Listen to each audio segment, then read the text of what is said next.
এবার দক্ষিণ ভারত সফরের অন্যতম আকর্ষণ মুন্নারের জিপলাইন রাইড। এদের ব্যবস্থাপনা খুবই ভালো।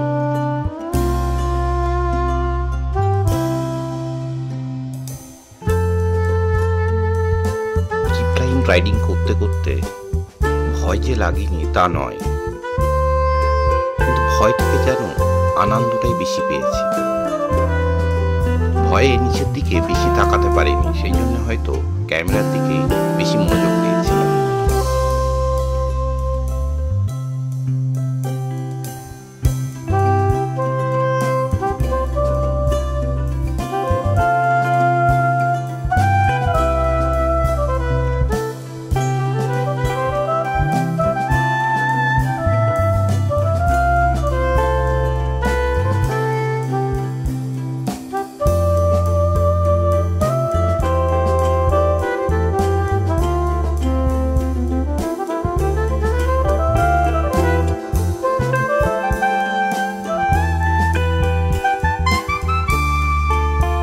ফেরার সময় ওই ভয়টা লাগে, খুব আনন্দই নিয়েছি।